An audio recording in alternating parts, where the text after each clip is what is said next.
As the French presidential election approaches, EuroNews has been seeking more views, this time from Sylvie Goulard, who heads the European movement in France. She is a former advisor to Romano Prodi when he was president of the European Commission, and a tireless advocate of the benefits for France of the European Union, something which she says is missing from the current election campaign. You've just written this book, Europe for the Ignorant. Would you advise French politicians, and particularly the candidates in the French presidential elections, to read it? You said from their remarks, it seems they don't have much thought for Europe. I don't know if they should be thought of as ignorant, but what is certain is that the European question is not being addressed as it deserves to be, not in the current presidential campaign, nor by French politicians generally, and not in the news either. Well, isn't that in a way related to the French no vote on the European Constitution? Aren't the candidates a bit afraid to be seen to be too pro-Europe?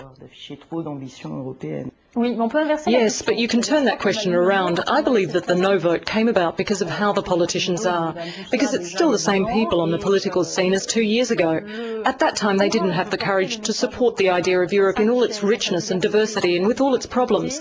They didn't have the courage 2 years ago, and they still don't.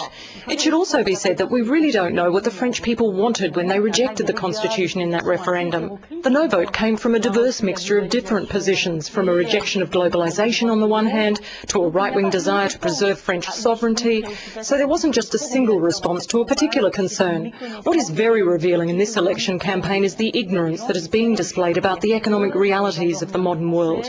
There are those who try to soothe the French people, to keep them happy by telling them it's possible to maintain a high level of public spending, or that we can block competition, or that we'll be able to convince the other members of the EU to change their social policies, or accept the creation of national industrial champions, for which, whether you like it or not, there is no support in Europe today. As a result, the positions taken by some of the candidates are just not at all credible in the real world. About 8 of the 12 would not stand up to international scrutiny. And among those that are slightly more credible, there are nonetheless some very alarming signs, and I'd say their thinking is inconsistent. For example, going to Brussels and making a beautiful speech on Europe, and then when back in France, beating up on the EU Commission over its competition policy. It's that kind of thing that's difficult to justify with the other EU members.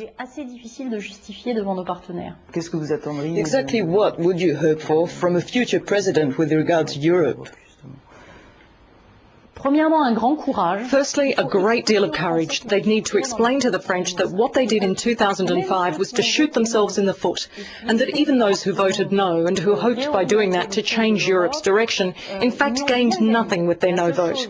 The only thing that is certain right now is the status quo. In other words, the criticisms of those who find Europe too liberal, too much in favour of the market economy, too pro-free enterprise. All that does is boost the anti-Europe camp. The no vote helped all the ultra-liberals of Europe and all the Eurosceptics. The second thing which the future French president will have to do is to reconcile the French people with the free market economy. Because the most dramatic thing about the no vote in 2005 was that, in a way, it was a rejection of the Treaty of Rome.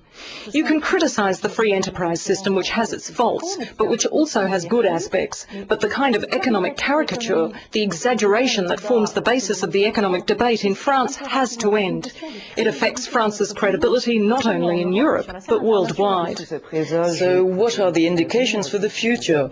In what way can we expect the different countries' roles to change within Europe? Can France, and indeed must France, maintain the influence which it's had in the past? I never separate the issue of France's influence from what we want for Europe. To talk about French influence as if the only purpose of that is to fight against this hideous monster that's threatening us from Brussels is absurd. France was there at the start of the European Union. Therefore, if it wants to have a positive influence on Europe's future, and that it should continue in a direction which serves national interest and values, as long as they are compatible with the other member states' positions, then yes. But trying to gain influence just for the sake of it makes no sense in Brussels. How then begin to improve relations with the other EU countries and institutions. I believe that the French have things to say, even in their criticism of globalisation or of capitalism and the way it works. There are valid points to be made. There are legitimate questions about the distribution of wealth, the way in which businesses are taxed as opposed to personal income tax, on the free circulation of people, which allows some to avoid paying tax in Europe, etc. These are real issues for our society.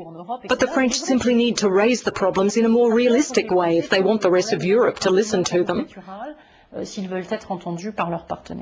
So is France in a bad state because of the damage it's done to Europe? No, I think things aren't going well in France for a whole lot of reasons. I believe that there isn't enough fresh blood in its political community. I'm very struck by the length of time that politicians stay in office in France compared with other countries. You don't have any European country with a leader who was already in power in the 1970s, as is the case in France. The number of women and descendants of immigrants is ridiculously low in our parliamentary assemblies and the local legislatures.